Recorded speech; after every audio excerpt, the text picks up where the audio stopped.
baik, yaitu bulan Muharram yang tanggalnya udah ganti jadi tanggal 11, karena kalau Hijriah itu hitungannya maghrib ya.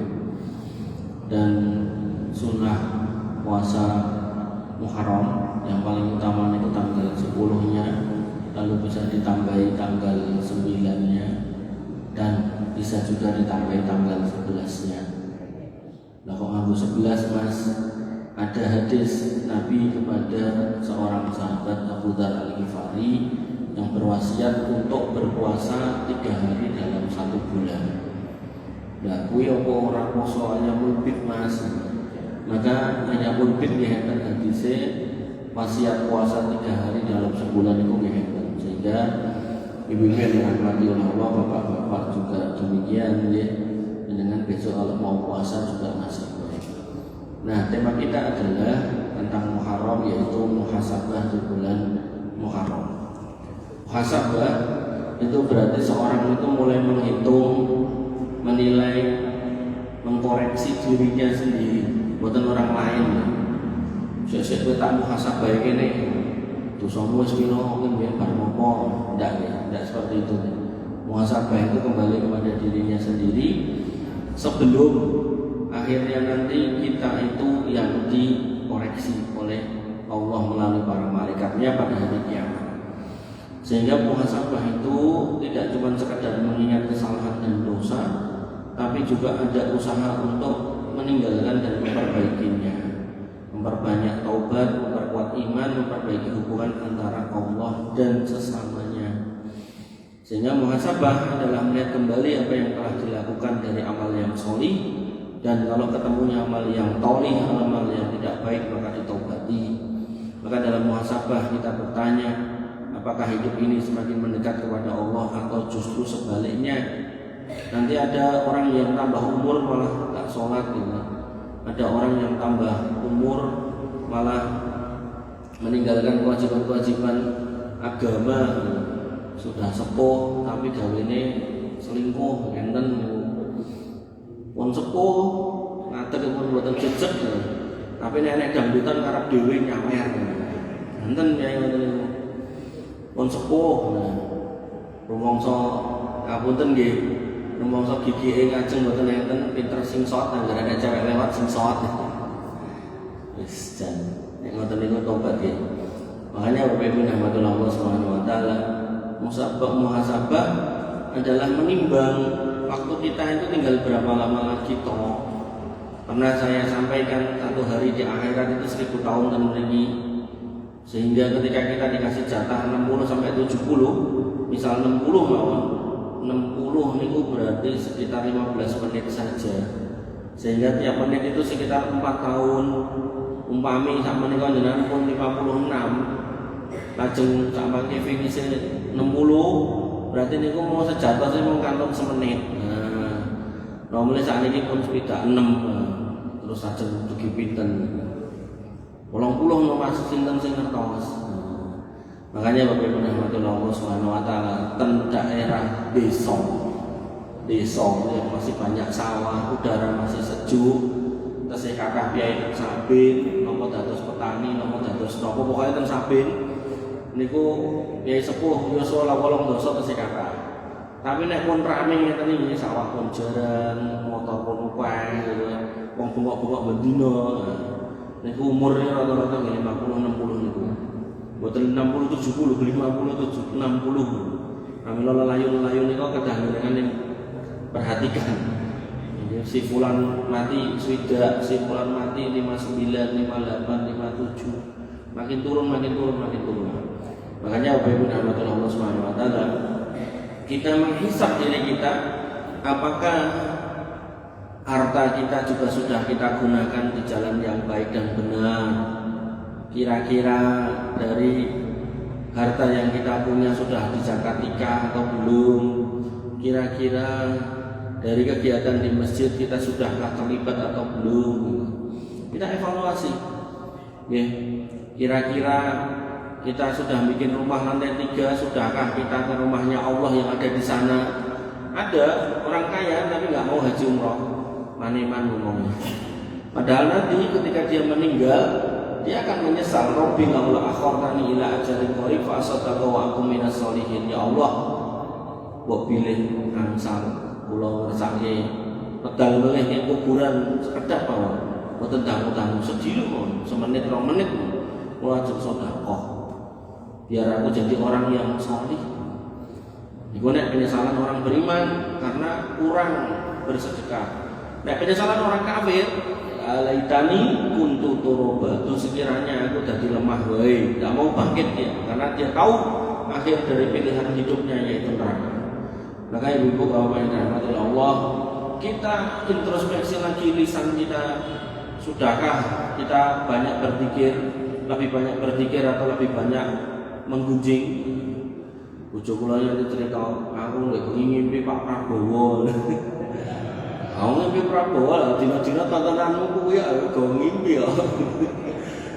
Untungnya pas ngimpi mboten sanjang hidup Jokowi ngoten. Sanjang ngoten tak kula tutuk. Nanti ke ngimpi lho, Pak. Makanya ngimpi itu salah satunya adalah nopo? Bunga tidur. Kokean mikirke, kokean bayangke, akhirnya kemetu. Pramila jangan banyak mikir yang aneh-aneh. Pun sepuh tak mikir ke mantannya zaman SMP. Aku waktu jenenge garwane bingung, iki sapa to Pak? Lah, bingunge nyawuri to jenengan. Makanya Bapak Ibu rahmati Allah, enggak usah ya mikir yang aneh. Fokus. Karena tujuan kita itu akhirat itu. Surga atau neraka itu pilihannya, jangan yang lain. Kemudian fokus sama mata kita introspeksi, lebih sering nonton Quran atau lebih sering nonton TikTok. Parah mulai TikToknya aja sing restoran itu ditonton, aduh. Telinga yang nonton, kita introspeksi lebih sering dengar Quran atau dengar dangdutan, kopi. Kalau aja ngisi dan masjid dan daerah mereka niku sonten-sonten malah sing ngono repetitif biar terbiang dangdutan. Kayak piye. Tangan, sudahkah kita introspeksi lebih banyak buat pikir atau lebih banyak buat mukul orang, menyakiti orang? Kaki, sudahkah kita introspeksi lebih sering mana melangkah ke masjid atau melangkah ke tempat-tempat wisata yang tidak bernilai pahala? Maka semua itu nikmat Allah yang nanti akan ditanya. Bapak Ibu rahmatullah Allah, muhasabah juga jalan menuju taubat untuk memperbaiki diri. Kalau hasil penimbangan jenengan kok jelek, maka perbaiki mumpung masih ada waktu. Soal kemudian sekarang jenengan perbaiki, besok jenengan sedo, tidak apa-apa, yang penting sudah menuju. Makanya panjenengan buat pilih nanti mireng kisah 99 orang yang dibunuh oleh satu orang, yang dia berjalan menuju jalan pertobatannya, di tengah jalan mati, belum sempat menuju tempat tujuannya. Malaikat berebut, malaikat maut, malaikat rahmat ingin membawanya, malaikat adab juga ingin membawanya. Lalu Allah turunkan malaikat penengahnya, dan malaikat penengahnya mengatakan, nek lu cedak ning tempat yang dituju untuk bertobat, tak angkat nang surga. Tapi nek lu cedak sangka tempat maksiate, alias lu cek lu adoh sama tempat tobatnya, kawonen nang neraka. Maka Bapak Ibu rahmatullah Allah, Allah yang Maha Rahim memberikan tambahan sejengkal. Padahal jane luwih cedak tempat asalnya, tapi dilang sejengkal. Begitu dikil lah, diukur ternyata lebih 1 jengkal menuju tempat yang dituju, di bawah malaikat rahmat. Itulah rahmat Allah buat mereka yang bertobat. Makanya Abu Thalib itu jane niku manusia yang umpama kersa mirengke perkataan atau napa istilahnya permintaan Nabi SAW, maka walaupun telas ini tes. Maka Abu Thalib umpami kersa mirengkan, mendengarkan apa yang Nabi sampaikan, mengikuti, maka beliau itu jane menungso paling penak. Gak perlu sholat, gak perlu apa, tinggal syahadat, mlebu surga. Tapi tidak mau, Pak. Mau mati, didatangi ponakannya mengatakan, ya ammi qul la ilaha illallah. Paman, gek ndang ngendikan la ilaha illallah. Uhajjun laka bihi indallah. Nek jenengan ngendikan niku, mungkin nek kula pinanggih Gusti Allah, kula bakal sanjang nek jenengan pun syahadat, pun muslim. Senajan dereng sholat, senajan dereng napa-napa. Mboten kersa. Soalnya napa? Teman yang jelek menemani di dekatnya. Dia mengatakan, apakah kamu akan meninggalkan agama Abdul Muthalib, agama nenek moyang? War buat tinggal gitu. Lalu gengsi. Akhirnya akhirnya tidak mau bersahadat, masuk neraka. Senajan dimintakan dispensasi keringanan, diberikan keringanan, telapak kakinya tidak merokok, kepalanya otaknya melepuh, maka Bapak Ibu rahmatullah, teman yang jelek ya, jangan diajak berteman. Napa melih sakmenika sampun sudah sepuh panjenengan, eman-eman mosok sepuh-sepuh aja teng masjid parani kancane, masa masjid ae mancing, malah mancing. Nasi donang masjid. Kok ning ndi kok ngomong ngejak ning masjid ku nang masjid wae nang apa bayar mancing to. Ampun ya. Jadi enggak usah gelo dengan kehilangan teman. Kalau temannya itu memang enggak bisa membawa pada kebaikan, enggak usah gelo. Saya sendiri ketemu teman SMA itu belum tentu setahun sekali. Itu pun juga bukan karena reuni, pasti ketemu tenpudi gitu. Dan saya enggak gelo untuk itu gitu. Makanya Bapak Ibu rahmatullah, kalau ketemu nih malah nih ya, teman-teman swarga gitu. Orang-orang yang kemudian beriman bertakwa itu jauh lebih menyenangkan. Nah, Bapak Ibu rahmatullah, ayatnya tentang muhasabah ya kita sudah sama tahu. Oke, enten kisah melih. Niku Abu Thalib. Enten kisah niku kula kesupen namine. Saya sampaikan di hari Selasa yang lalu pakai kitab namanya At-Tazkirah karya Imam Al-Qurtubi. Ada seorang ulama yang dia mendatangi temannya. Ini teman yang baik. Ini kok teman jelek, ini teman baik. Mendatangi temannya, begitu dia dengar temannya sakaratul maut, dia langsung lari ke rumahnya. Didatangi, diajari talqin, bro, ayo la ilaha illallah. Ora iso. Ayo la ilaha illallah. Ora iso. Terus orang sakaratul maut itu ada dua. Yang masih sadar dan sudah tidak bisa sadar. Yang masih sadar, niku talqinnya niku bisa diajak ngomong kayak Abu Thalib tadi, kayak yang di kitab At-Tazkirah itu. Terus talqinnya bukan langsung la ilaha illallah bukan. Talqinnya go la ilaha illallah. Monggo tahlil atau pakai kalimat, pokoknya ada kalimat permintaan. Itu bisa. Diajak ngomong nggak bisa. Nah, tapi kalau sudah nggak sadar, itu langsung dibisiki mawon la ilaha illallah. Nah, nanti kalau dia sudah mengucap kalimat itu, jangan ditambahi, dibiarkan aja, ditunggu, dijarke mawon, sampai nanti dia mengucap yang lain, bareng ngomong la ilaha illallah, kok aku njaluk bakso misalnya, nah berarti itu ditambahi oleh talqin melih. Tetap boten terus ditembak talqin, la ilaha boten. Mungkin nek dingotennya malah bingung nanti, akhirnya bar bingung, rasa mikir, terus kelingannya malah napa sertifikat omah. Jika no sertifikat omah harus lemah kae. Enten lho iki. Dijikoke, barang dijikoke dikerekep malah mati. Niku enten sing ngoten. Nah, kembali ke cerita tadi, nggih. Datang ke temannya, "Bro, la ilaha illallah." Gak iso. La ilaha illallah gak iso. Lah ngopo? Ilatku kecantol ilat timbangan. Nggih. Lah kok ngono? Soale timbanganku ki ternyata nek nimbang ini orang tahu bener. Niku nek cara basa sakniki niku boten dikalibrasi. Dia enggak niat nipu padahal.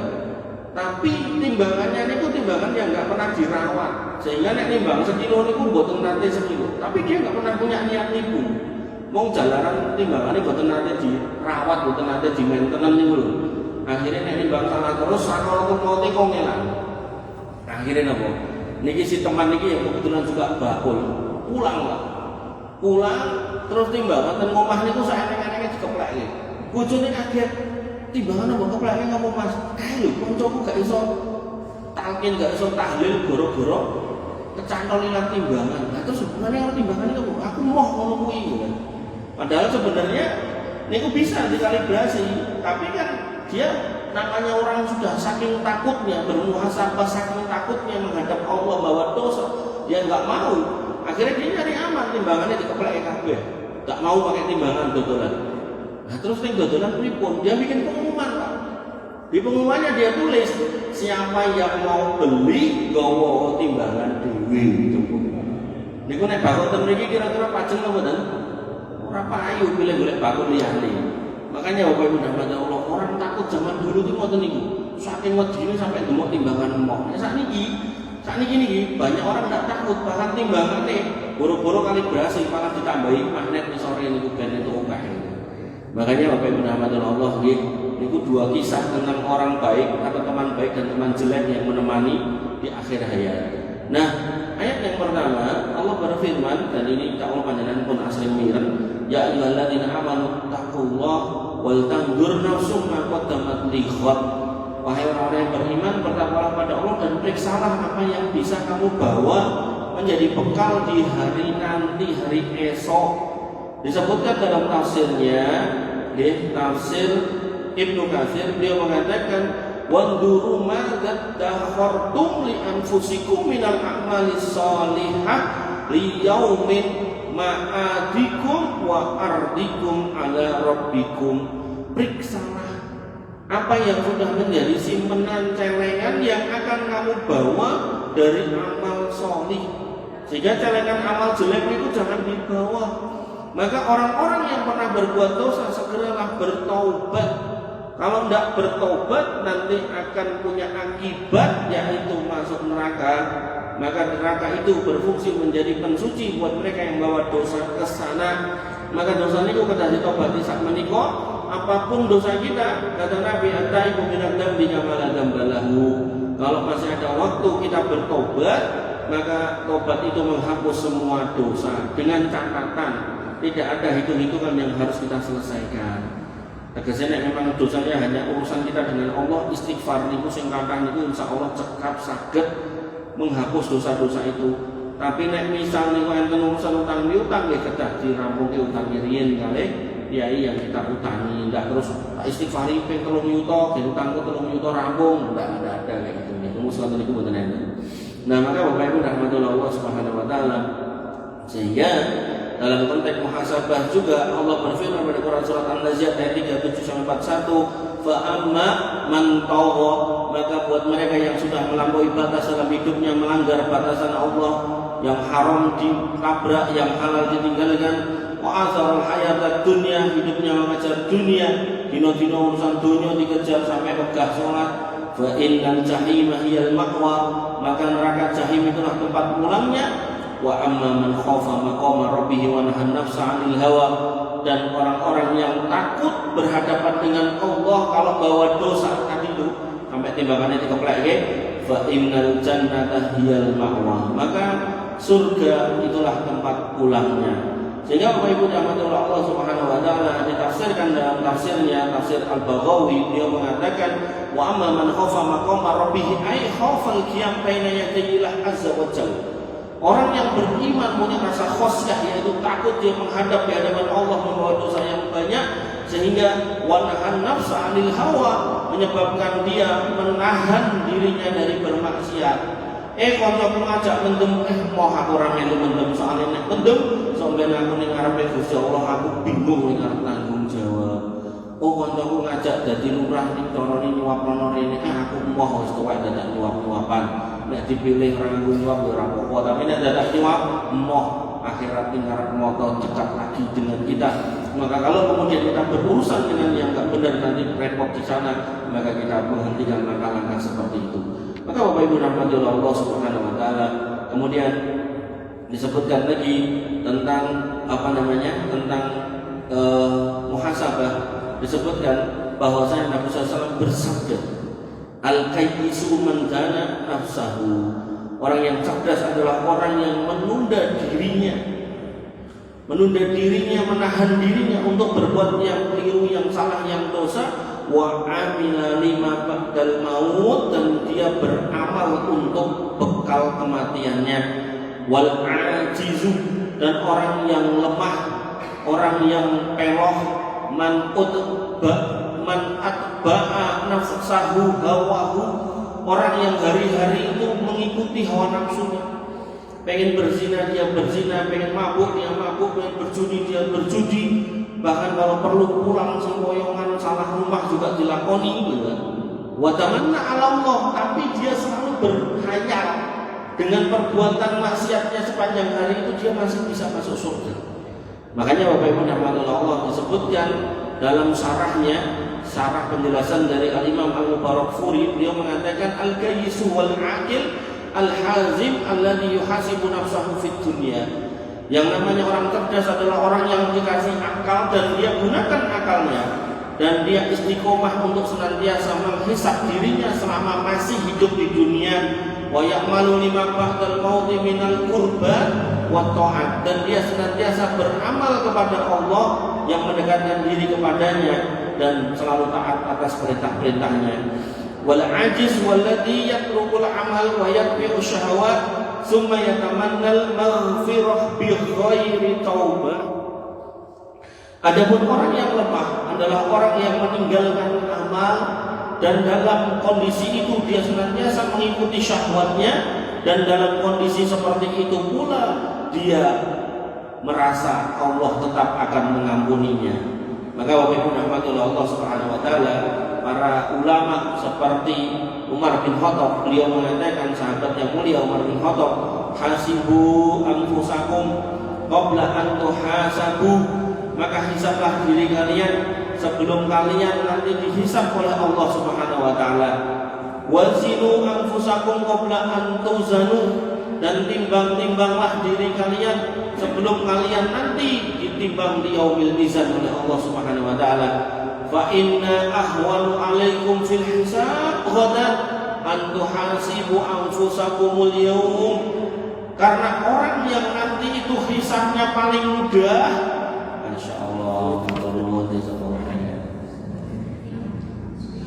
karena orang yang nanti di akhirat hisabnya yang paling mudah itu adalah orang yang hari ini mau bersusah-susah bermuhasabah pada dirinya.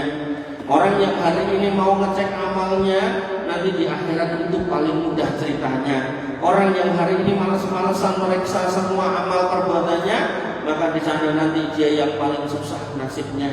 Makanya Bapak Ibu rahmatullah Allah Subhanahu wa taala, muhasabah monggo diwajibkan pada diri kita masing-masing.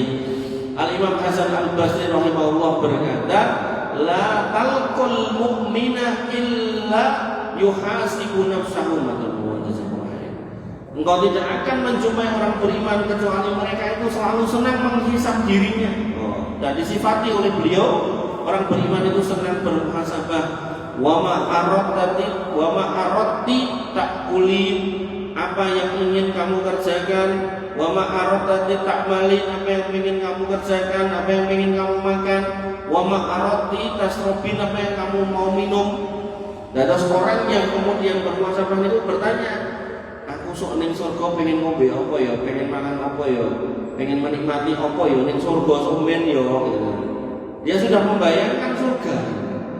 Wal fajir, adapun orang yang berbuat dosa, yang di qadman la yuhasibu nafsahu, dia membiarkan hari berlalu tanpa ada muhasabah dan dia terus di atas dosa dan dia tidak peduli.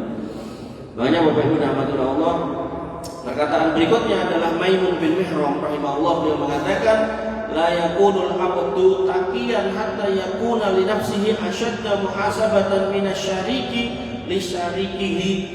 Maka seorang hamba yang baik, hamba yang bertakwa beriman, maka dia akan banyak memeriksa dirinya daripada memeriksa orang lain. Dia akan sibuk dengan amalnya daripada sibuk gatek wong liya. Dia akan memikirkan nasibnya lebih dalam di akhirat daripada memikirkan orang lain. Dia akan sangat peduli dengan dirinya, melebihi pedulinya pada orang lain. Dia nggak akan pusing tentang orang lain ketika dia belum pusing memikirkan dirinya sendiri. Dia nggak akan bisa hidup tenang ketika dia belum bisa ibadah dengan tenang. Makanya Bapak Ibu rahmatullah Allah Subhanahu wa taala, Al-Imam Ibnu Qayyim al-Jauziyah berkata, wa adarru ma 'alal 'abdi al-ihmal. Maka perkara yang paling membahayakan seorang hamba adalah kalau dia itu lalai, lengah, tidak mau bermuhasabah, leha-leha, santai-santai. Wa tatrukul muhasabah, dan meninggalkan muhasabah, wal istirsal, dan dia terus mengikuti kemauannya. Oh, sesuk kuliner apa yo? Ki wis apa sing mau dipangan yo? Mangan kabel telepon urung. Mangan aspal urung. Mangan apa neh urung gitu kan. Makanya Bapak Ibu rahmatullah, di dalam bab hisab mizan, ketika kita mendolimi satu orang, misal saya bermusuhan, bermasalah sama Pak Tono, satu orang ini, itu di akhirat beliau akan minta keadilan kepada Allah. Nek di dunia nggak selesai. Jangankan manusia, kambing itu di dalam hadis disebutkan, ada kambing yang baru makan rumput, diseruduk sama kambing yang lain. Nanti di akhirat minta keadilan kepada Allah, sehingga kambingnya yang tadi duduk dibangkitkan, kambingnya yang diseruduk ya dibangkitkan, terus diperintahkan untuk meruduk serudukkan. Nah, maka nek satu kambing aja meminta keadilan pada satu kambing, satu orang saja akan menuntut keadilan pada satu orang. Gimana kalau niku korupsinya niku MBG coba? Nah niku sing dicikuk niku kan haknya pinten juta orang kan? 80 sampai 100 juta orang. Banyak loh Pak. Sing kudune dikei sapi ngomongnya. Nah, terus jadi nopo, jadi lele nopo kan katanya satu SPPG sapi satu sapi ngoten loh. Nah, sapi ini mboten nenten loh. Nah, itu sapi ini nek 19.000 sapi ditokke kan nyeruduk ngono piye. Makanya kan niku mengerikan. Makanya di sini dikatakan orang yang bahaya, orang yang paling ciloko paribasane ngoten. Itu yang paling males ngecek amalnya, yang paling megah muhasabah, yang gawene mengikuti nafsunya. Kemudian watashilul umur, dan paling boleh gampangnya cerita, gampangnya urusan, remehnya urusan. Iki dudu barangmu lho. Alah wis ora apa-apa mung ngene tok. Iki dudu sendalmu, ora apa-apa sendalku ya ilang. Iki dudu helmmu lho, helmku ya ilang, iki jole. Nah, orang-orang yang gampangnya urusannya tadi itu nanti di akhirat itu yang ceritanya paling kuat. Makanya Bapak Ibu rahmatan Allah, urusan yang seperti itu jangan digampangkan, tapi urusan-urusan yang memang terkait dengan orang lain kita mudahkan. Bedakan di antara menggampangkan dan memudahkan. Gampangkan itu hitungan yang memang bukan hak kita ambil, tapi kalau memudahkan orang lain butuh sama kita gampangkan. Misalnya orangnya beli sama kita, niki pinten regine, niki regine sekawane 5.500. Ngapunten Pak niki tadi namung gangsal 1.000. Ya wis ra apa-apa kene. Lah niki kirangane wis ra apa-apa gonen. Nah, yang kayak gitu insya Allah malah meringankan hisab kita. Tapi kalau kemudian kita hitungan ruwet detail dan tergelung util ya repot, ini tidak boleh dalam Islam. Ibnu Rajab al-Hambali berkata, fasaidu, maka orang yang nanti akan berbahagia, man hasaba nafsahu wa amila lima ba'dal maut, yaitu mereka yang senang menghisab dirinya dan dari hasil hisabnya, hasil monitornya pada dirinya, maka dia akan beramal untuk bekal kematiannya. Wasaqiyu manittaba'a an-nafsahu hawaha wa tamanna 'ala Allahil amaniyah. Dan orang-orang yang disebut as-saqiyu, orang yang akan menyedihkan celaka keadaannya, orang-orang yang tidak mau menghisab dirinya tapi senantiasa hari-hari mengikuti nafsunya, dan dia berkhayal Allah akan memberikan kedudukan terbaik. Sehingga Bapak Ibu rahmatullah Allah, untuk muhasabah kita di bulan Muharram, yang pertama dan paling utama kita muhasabah tentang tauhid kita. Jangan sampai loh Muharram kok malah kemudian kita rusak tauhid kita dengan mengikuti kebo. Tidak boleh nih ngidili kebo untuk mencari barokah, seperti itu tidak boleh. Kemudian malah ngumbah apa niku senjata gaman, malah ngedusi jenglot, itu semua itu bentuk-bentuk kesyirikan yang harus kita singkirkan dari rumah-rumah kita. Bikin sajen, semedi, marung, das kebo ke laut, tidak boleh. Itu muhasabah yang paling dasar, karena syarat masuk surga orangnya harus bertauhid, tidak boleh berbuat kesyirikan. Muhasabah berikutnya yaitu tentang sholat. Kita periksa sudahkah 5 waktu, kalau sudahkah tepat waktu, kalau sudahkah berjamaah, kalau kakung ya ke masjid, kalau putri ya jamaah di rumah boleh. Kemudian muhasabah tentang Quran. Sudahkah kita bisa membaca? Kalau sudahkah kita lancar baca? Kalau sudahkah kita membaca sesuai tajwidnya? Kalau sudahkah kita rutin membacanya? Kalau sudahkah kita mempelajari isinya? Sehingga saya ada majelis tafsir ibu-ibu itu pun sepuh, pokoknya perjanjian, janji gitu. Mungkin pulau sing sedorin dengan untuknya kali sanes, mungkin dengan sing sedo pulau untuknya kali santri sanes, gitu. Nah soalnya tafsir Pak, tafsir itu kan jumlahnya sudah biasa. Wong niki pun setahun langkung niku jus 30 niku dari rampung. Makanya Bapak Ibu rahmatullah Allah, kiai yang kersa majelis ilmu apalagi ada kitabnya dan urut ngoten niku.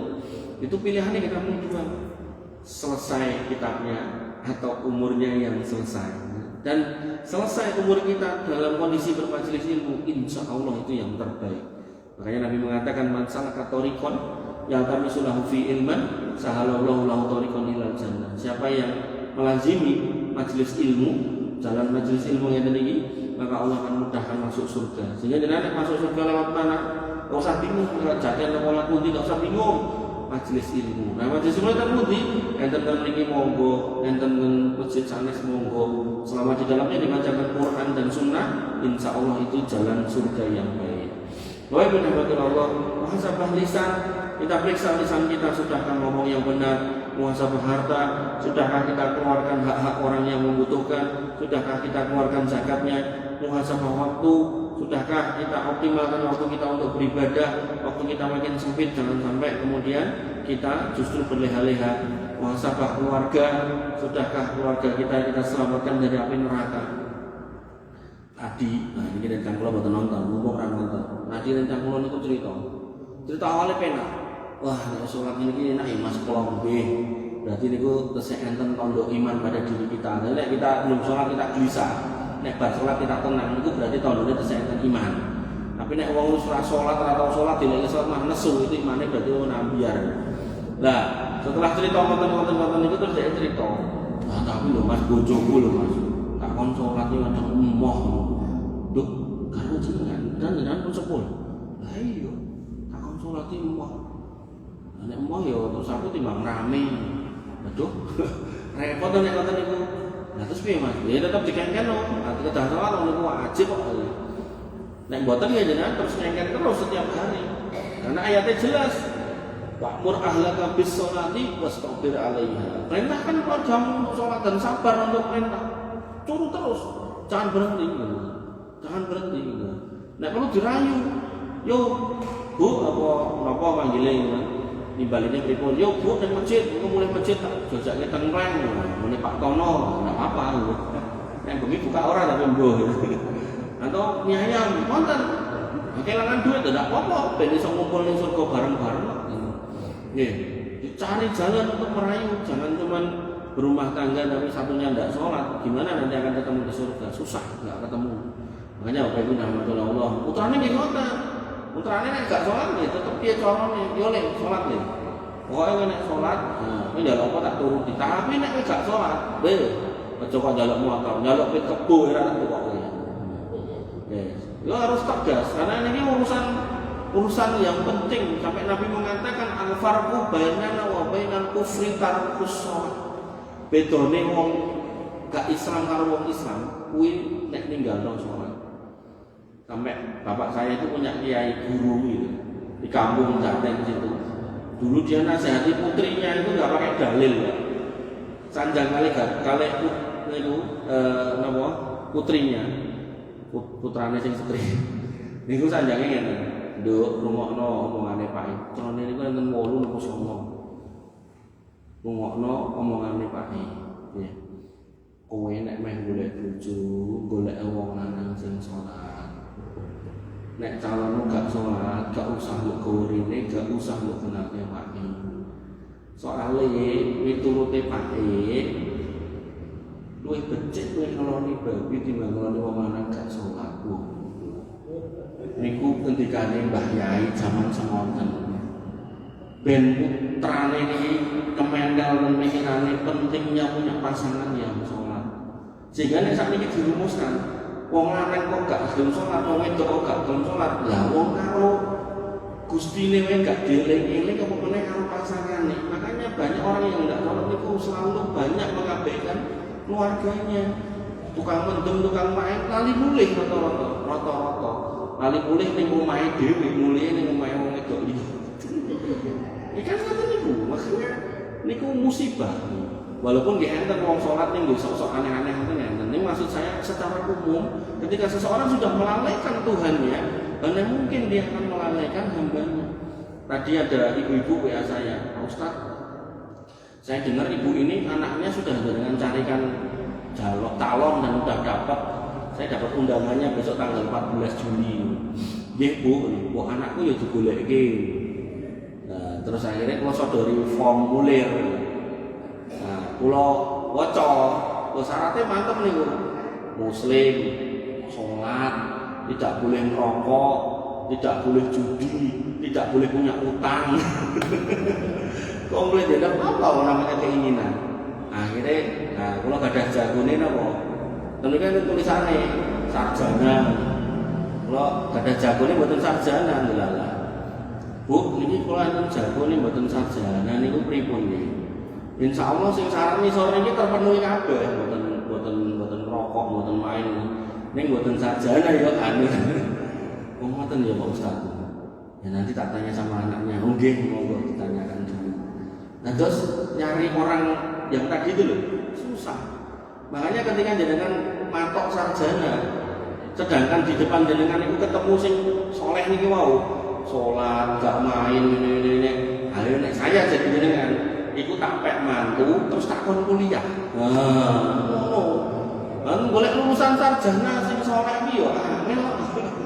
Niku mawon kon kuliah wonten. Wis Mas, kowe tak tampa dadi mantuku. Nah, ning syaratnya kowe kudu mangkat kuliah. Soalnya kowe dadi anakku kok tak kuliahke. Lah ragat mau pas ngono kowe nggih ragat. Wong jenengan ngersake gadah mantu sing kae to, dikuliahke. Nek mboten kiat ragate, lebokke UT SPP-ne mung 1.200. Negeri lho niku. Makanya kalau ningali curhat soal biaya mlebu UNS SPP-nya enten sing 5 yuta, enten sing 8 yuta, enten sing 7 yuta. Yo larange ning UT 1.200 iso kuliah gitu. Negeri niku Pak, dan secara data jumlah yang keterima PNS dari Aceh sampai Papua niku kebanyakan itu dari UT. Ning niki anu nggih, jangan membayangkan khusus Jawa atau apa, dari Aceh sampai Papua. Terus kayak bisa jadi terkonsentrasi di Papua, gitu, jadi terkonsentrasi di Aceh. Tapi secara akumulatif, niku PNS niku kebanyakan lulusan UT secara akumulatif. Kalau gak ada sederek, sepupu, winter. Sekolah ini kan sekolah insan cendekia punyanya Pak Habibie tentang Tangerang. Ya dia mikirnya lulus dari situ dapat beasiswa terus bisa sekolah macam-macam. Ternyata ya enggak dapat beasiswa. Akhirnya bapaknya orang enggak mampu, ya enggak mau, dia cuma sekolah biasa-biasa aja. Ya cuma enggak kelihatan beda kalau yang punya jalan, tahu jalan, mungkin jadi dokter, jadi profesor, jadi macam-macam. Jadi keluaran dari insan cendekia itu rata-rata sudah di wong lah, kecuali saudara saya ini. Karena nggak ketemu jalannya, siapa yang membiayai secara gratis saja. Akhirnya dia pilih nikah gitu. Makanya Bapak Ibu alhamdulillah Allah Subhanahu wa taala aku nek ngomong kan inti ya inti. Nah, kembali ke sini. Maka niki bulan Muharram, kita dianjurkan untuk memperbanyak taubat, memperbanyak istighfar, menjaga diri dari maksiat. Jangan sampai Muharram kita kotori dengan dosa, karena Muharram itu adalah bulan yang mulia. Memperbanyak puasa sunnah itu Senin Kemis, atau puasa Daud, atau puasa 3 hari di dalam 1 bulan, atau puasa Ayyamul Bid. Bukan puasa yang aneh-aneh juga ya. Kemudian memperbanyak amal sholih, dengan punya duit nggih infak sedekah, dengan tidak punya duit bisanya senyum tidak apa-apa ya. Dengan punya tenaga barangkali ngapunten masjidnya kotor, dengan nyapu ya tidak apa-apa. Masuk aku mantan kepala sekolah nyapu tidak apa-apa. Tidak apa-apa, di mata Allah itu lebih baik daripada kita tidak ikut andil dalam menjaga rumah Allah. Kemudian memperbaiki sholat wajib kita, kalau ada yang bolong-bolong, banyak-banyak zikir, baca Quran. Saya punya teman lagi, pokoknya jangan pun berteman sama saya, tak cerita kita pengajian. Saya punya teman nih cerita, wah aku sawah duwe, rumah duwe, mobil duwe, motor duwe, kontrakan duwe, kaplingan duwe. Nah, kalau cegati sakit maca Quran Pak, ora. Kalau sanjang nggak mau jenengan dikok jenengan 100 atau 200 dicolok niku guru ngaji seminggu pisan ngajari. Nggih wonten dilampahi, pilih tetep ae iso maca Quran. Nah, itu rugi banget. Makanya jenengan introspeksi niku putra-putri dicek. Wong jenengan ngersake mengki dapat transferan pahala to. Oh, piye untuk transferan pahala wong anak putune ra iso maca Quran piye? Ndak bisa to, tetep dicek. Boleh, ora iso maca Quran yo melu ibu yo, terke ibu tahsin, nah kowe melu sisan. Nah, ndak apa-apa. Bahkan ibu saya itu kemarin habis di wisuda tahfidz, buatan tahfidz sak juz, tahfidz sak surat An-Naba. Ngono kuwi undangane 200 nek kula gedhe-gedhe gitu. Ning ibu kula rawani ngundang kula, kengko. Terus niku enten napa niku majelis tahsin ngoten niku. Terus enten tahfidze, ibu kula bacaan pun lancar nderek tahfidz. Surat An-Naba niku lho pun rampung ditahfidz. An-Naba amma yatasaalun niku ini naba iladim 40 ayat niku. Nah niku terus dieneke wisuda. Undangane 200 ngumpuli wong sunat. Nipun Pak Rono sunat mulih. Maka Bapak Ibu rahmatullah Allah Subhanahu wa taala, kita cek lagi, introspeksi lagi hubungan kita dengan keluarga, di mana sudahkah sakinah mawaddah warahmah, sudah sepuh, ada masalah enggak usah dibesar-besarkan. Mun ngertos, ya oh iki senenge sambel ya wis gen mangan sambel. Oh iki senenge bakso ya wis gen mangan bakso. Iki senenge mie ayam wis gen mangan mie ayam. Ndalah kok ya tukune mung siji wis bakso campur mie ayam. Ampun ya. Gitu. Nah, makanya ibu-ibu yang dirahmati Allah, enggak usah dipikir sulit, enggak usah dipikir berat masalah dunia niku. Pada akhirnya semua yang kita makan akan kita buang gitu. Semua yang kita celengi jadi warisan. Yang akan menemani jenengan ya cuman yang jenengan amalkan. Makanya sebanyak apapun jenengan simpen niku mung dadi warisan. Dan jenengan ninggalkan anak soleh yang nanti didom dengan baik, dengan kaidah yang benar. Nek daerah mudeng akan cari ustaz untuk membaginya. Tapi nek dia enggak ngerti dan enggak soleh, wis terima umani padu paten-patenan, dan itu sudah banyak kasusnya. Dan apa yang kita makan sebanyak apapun itu tetap kita buang ke belakang, ke WC kita sentor. Sok-sok malah mampet ra iso metu niku to.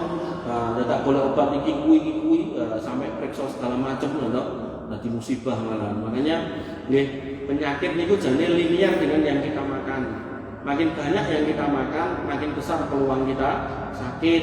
Makanya kalau jenengan kersa mboten segera, mboten usah dahar, ambekan mawon. Rumus apa kuwi? Maka jeneng mboten ngantuk.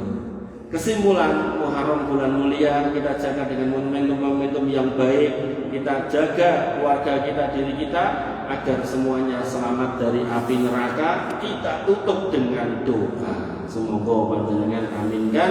Bismillahirrahmanirrahim. Alhamdulillahirabbil alamin. Allahumma lakal hamdu ala nikmatil islami wal iman. Ya Allah, bagi Engkau semua pujian atas nikmat Islam dan iman. Allahumma ja'al sahral muharrami sahra taubatin wa inabatin wa islahin li ahwalina. Ya Allah, jadikanlah bulan Muharram ini bulan untuk bertobat, kembali kepada Engkau, memperbaiki semua keadaan kami dari masa lalu yang kurang baik. Allahumma a'inna ala muhasabati anfusina qabla an nuhasaba. Ya Allah, bantulah kami untuk senantiasa menghisab diri kami sebelum kami menjadi orang yang Engkau hisab. Allahumma ighfir lana dzunubana kullaha. Ya Allah, ampunilah semua dosa kami, dikkoha wa jillaha, yang kecil maupun yang besar, awalaha wa akhiraha, yang pertama sampai yang terakhir, ala niyataha wa sirraha, baik yang kami kerjakan terang-terangan maupun yang kami kerjakan sembunyi-sembunyi. Allahumma rzuqna qalban taqiyan. Ya Allah, anugerahkanlah kepada kami hati-hati yang bertakwa, wa lisanan dzakiran, dan lidah-lidah mulut-mulut yang senantiasa berzikir, wa amalan sholihan, dan amal-amal yang sholih, mutaqabbalan, yang Engkau terima tentunya. Allahumma ja'al yaumana khairan min amsina. Ya Allah, jadikanlah hari esok kami lebih baik dari kemarinnya. Wa ghadana khairan min yaumina, dan esok lebih baik daripada hari ini. Waj'al khairan a'malina khawatimaha, dan jadikanlah semua amal kami baik sampai akhirnya. Wa sallallahu ala nabiyyina Muhammadin wa ala alihi wa sahbihi wa sallim ajma'in. Walhamdulillahirabbil alamin. Amin amin ya rabbal alamin. Wabillahi berkatan yang bisa saya sampaikan, kurang lebihnya saya mohon maaf. Alafu minkum. Assalamualaikum warahmatullahi wabarakatuh.